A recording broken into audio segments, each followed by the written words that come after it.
The anomaly, the United Earthship Horizon, drifted through the darkness between stars, its hull reflecting the distant light of a billion suns. Commander Sarah Chen stood at the observation deck, watching the cosmic dust swirl past the reinforced viewports. The exploration vessel had been traveling for 6 months, pushing the boundaries of known space further than any human ship had ventured before. The crew of 400 souls represented humanity's boldest attempt to map the unknown regions beyond their established colonies. The ship itself was a marvel of human engineering, not built for war but for discovery. Its modular design allowed for rapid reconfiguration, its systems redundant and adaptable. Where other species built specialized vessels for specific purposes, humans had learned through their turbulent history that versatility meant survival. The Horizon embodied that philosophy completely. Lieutenant Marcus Webb approached with a data tablet, his expression troubled. "Commander, we're detecting some unusual gravitational fluctuations ahead. The readings don't match any known stellar phenomena in our database." The young officer had joined the expedition, fresh from the academy, eager to make discoveries that would earn him recognition back on Earth. Now, 3 years into their journey, he had learned that space held more mysteries than answers. Chen took the tablet and studied the readings carefully. The gravitational waves were indeed strange, pulsing in a pattern that seemed almost deliberate. She had seen many anomalies during her 20 years in deep space, but this felt different. There was something intentional about the rhythm, like a heartbeat echoing through the fabric of space itself. Dr. Elena Vasquez joined them at the viewport, her xenobiology expertise making her invaluable on exploration missions. The older woman had dedicated her life to understanding alien life, though humanity had yet to encounter any intelligent species in their expansion across the stars. "These patterns could be artificial," she suggested, adjusting her glasses as she peered at the data. "The mathematical precision is too perfect for a natural phenomenon." Chen made her decision quickly, a trait that had served her well throughout her career. "Adjust course to investigate, maintain yellow alert status, and have all departments prepare for potential first contact protocols." The bridge crew responded with practiced efficiency, their training taking over despite the excitement that rippled through the ship. As the Horizon approached the source of the anomaly, space itself seemed to shimmer and bend. The gravitational distortions became stronger, causing minor fluctuations in the ship's artificial gravity. Engineer Tom Rodriguez worked frantically at his station, compensating for the interference while maintaining their approach vector. His hands flew across the controls with the confidence of someone who had rebuilt starship engines since childhood. Suddenly, reality tore open before them. A massive rift in space appeared, glowing with an otherworldly purple light. Through it came ships unlike anything in humanity's databases, sleek, crystalline vessels that seemed to be grown rather than built, their surfaces reflecting light in impossible ways. 12 ships emerged in perfect formation, each one larger than a human destroyer. The lead alien vessel broadcast a message on all frequencies. The translation software struggled with the complex harmonics before finally rendering it into something comprehensible. "You have trespassed into hegemony space. Your primitive vessel will submit to inspection or be destroyed. No negotiation will be entertained." Chen felt her crew tense around her. Humanity had always wondered what first contact would be like, but this aggressive stance was not what they had hoped for. She activated the communication system, keeping her voice calm and diplomatic. "This is Commander Sarah Chen of the exploration vessel Horizon. We are peaceful explorers from Earth, unaware we had entered your territory. We mean no harm and request dialogue to resolve this misunderstanding." The response came swiftly and violently. Energy beams lashed out from the alien ship, striking the Horizon's hull. The human vessel shuddered under the impact, its shields flaring to life automatically. The aliens had not even waited for a reply before attacking. Chen realized with grim certainty that these beings saw humans as nothing more than pests to be eliminated. "Return fire. Defensive pattern only. Target their weapon systems if possible," Chen commanded. Her peaceful mission suddenly transformed into a fight for survival. The Horizon's weapons were primarily designed for asteroid clearing and defense against pirates, not full combat. But humans had learned long ago to make every tool serve multiple purposes. What happened next would become legend throughout the galaxy. The human crew, faced with overwhelming odds, did not panic or surrender. Instead, they adapted. Rodriguez rerouted power from non-essential systems, boosting their weapons beyond safe limits. Webb used the gravitational anomaly itself as a weapon, calculating trajectories that would use the distortion to bend their attacks around the enemy shields. The aliens, for all their technological superiority, fought with rigid patterns. Their crystal ships moved in predetermined formations, their attacks following precise mathematical sequences. They had clearly fought many battles, but always against enemies who fought the same way they did. Humans, products of a chaotic world where survival meant constant adaptation, fought with no such restrictions. Vasquez noticed something crucial during the battle. Their ships are networked together, sharing a collective tactical system. If we can disrupt the lead ship, it might cause confusion in the others. She had studied insect colonies on Earth, understanding how collective intelligence could be both a strength and weakness. Chen didn't hesitate. All weapons, concentrate fire on the lead vessel. Rodriguez, can you create an electromagnetic pulse using our navigation array? The engineer grinned, his fingers already working. Give me 30 seconds, Commander. On Earth, he had once used a similar trick to disable his older brother's car as a prank. Now that childhood mischief might save their lives. The makeshift EMP burst forth from the horizon, washing over the alien fleet.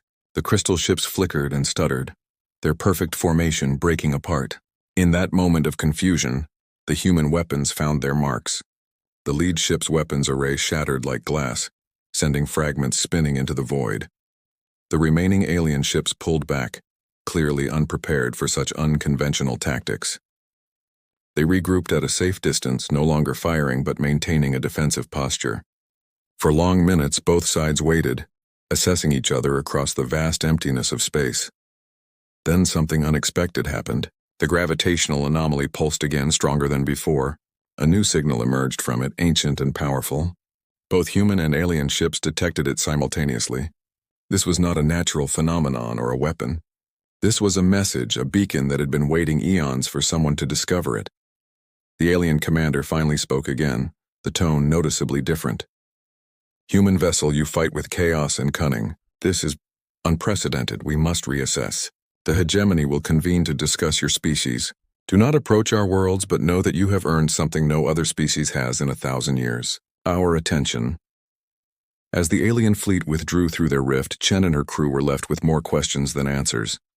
They had survived first contact, but at what cost? The beacon continued to pulse, its message still encrypted and mysterious. Whatever ancient civilization had created it clearly wanted to be found, but by whom? And why now? Webb analyzed the tactical data from their encounter, shaking his head in amazement. Commander, we just fought off a technologically superior force using improvised weapons and unconventional tactics. The aliens seemed completely unprepared for our approach to combat. It was as if they had never encountered anyone who fought to survive rather than to follow rules. Chen nodded thoughtfully. On Earth, humans had evolved as persistence predators, wearing down prey through endurance and intelligence rather than raw strength. They had survived ice ages, plagues, wars, and natural disasters by adapting and overcoming. Now, in the vast arena of space, those same traits that had ensured their survival on one small planet might be their greatest advantage among the stars. The beacon's signal grew stronger, its mathematical patterns becoming clearer. Vasquez worked to decode it, her excitement growing with each breakthrough. Commander, this is incredible. The beacon is not just a message. It's a test, a puzzle designed to identify species capable of creative problem-solving. And based on these readings, our battle with the hegemony triggered something. It's broadcasting our location to something. Rodriguez looked up from his damage reports. Commander, whatever happens next, we've just announced humanity's presence to the galaxy in a way nobody expected. We didn't come in peace or war. We came as survivors, and apparently that's something special out here. As the horizon hung in space, repairs underway and crew tending to their duties, Chen realized their mission had fundamentally changed. They were no longer just explorers mapping new systems. They were humanity's first ambassadors to a galaxy that had just learned humans didn't fight or think like anyone else. The question now was whether that would make them valuable allies or dangerous enemies. The echo of defiance. 3 days had passed since the encounter with the hegemony patrol fleet. The horizon remained at the site of the gravitational anomaly, its crew working around the clock to decode the ancient beacon's message while conducting repairs. Commander Chen had barely slept.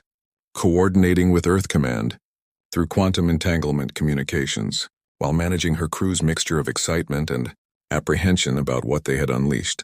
The hegemony response came sooner than expected.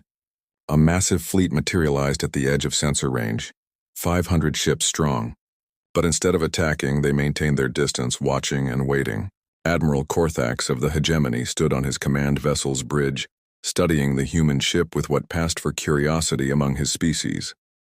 The Solarans were an ancient race, one of the founding members of the hegemony that controlled this sector of the galaxy for millennia. "Your orders, Admiral?" asked his second-in-command Subcommander Vex. The younger officer had never seen the Admiral hesitate before. The hegemony's doctrine was clear about dealing with primitive species who violated their borders.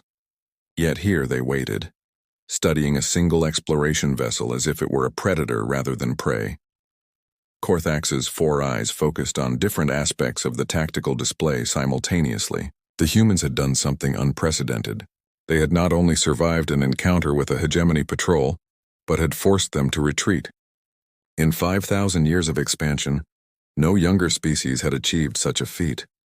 More disturbing was how they had done it, using chaos and improvisation where every civilized species used order and protocol. On the horizon, Dr. Vasquez made a breakthrough with the beacon's code. "Commander, you need to see this immediately. The message is not just ancient, it's from the architects." Her voice trembled with the magnitude of the discovery. The architects were legends, a mysterious race that had vanished millions of years ago, leaving behind only ruins and mysteries. Chen studied the decoded message, her mind racing to process its implications. The beacon was indeed a test, but not just of intelligence or technology. It was searching for something specific, a quality the architects called adaptive resonance. According to the message, only species possessing this trait could unlock the next level of galactic civilization. The beacon had remained silent for eons, waiting for the right species to find it. Webb interrupted with urgent news from his station. "Commander, I'm detecting massive subspace distortions throughout the sector. It's not just the hegemony. Ships from at least 12 different civilizations are converging on our position. Whatever that beacon is broadcasting, everyone wants to know what triggered it."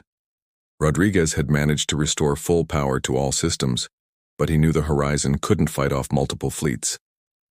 "Commander, I've been analyzing the gravitational anomaly. It's not natural at all. It's a doorway, a portal to somewhere else. The beacon is both a test and a key. The question is, do we use it?" Before Chen could respond, the hegemony admiral opened communications.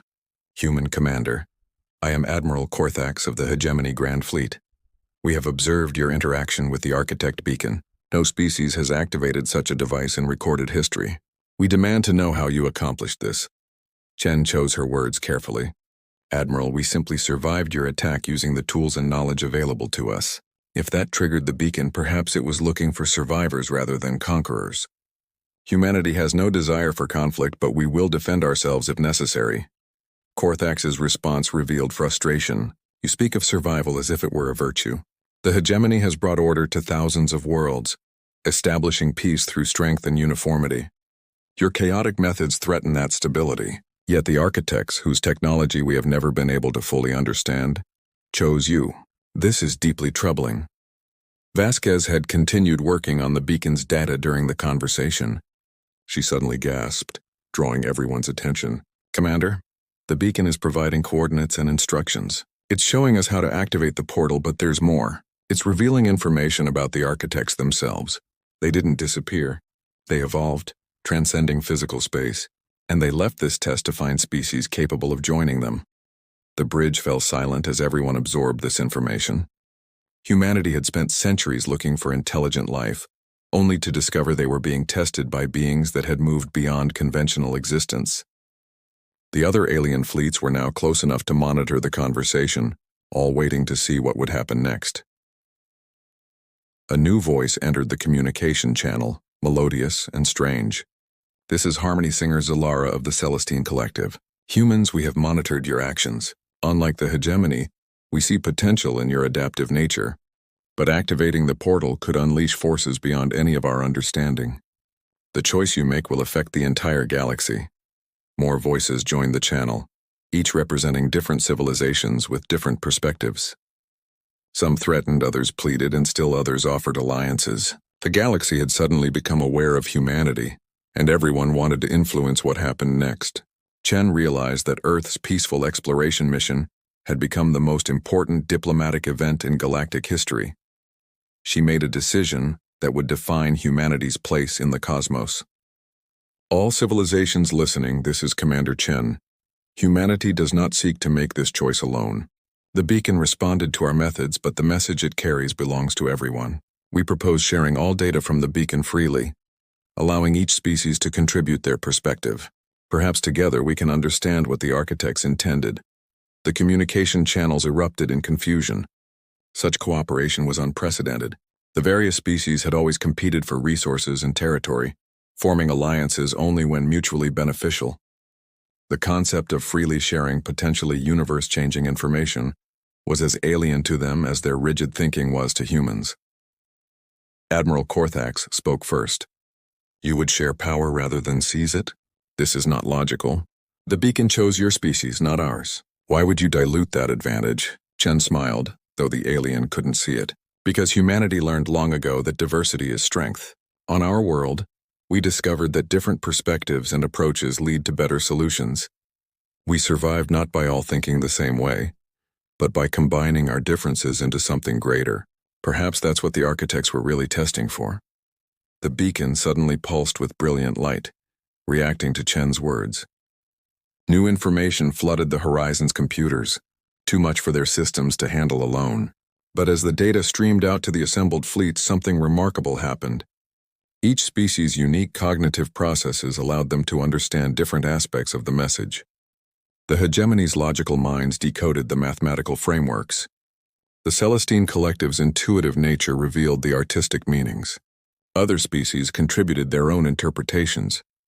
Vasquez watched in amazement as the complete picture emerged. Commander, it's working.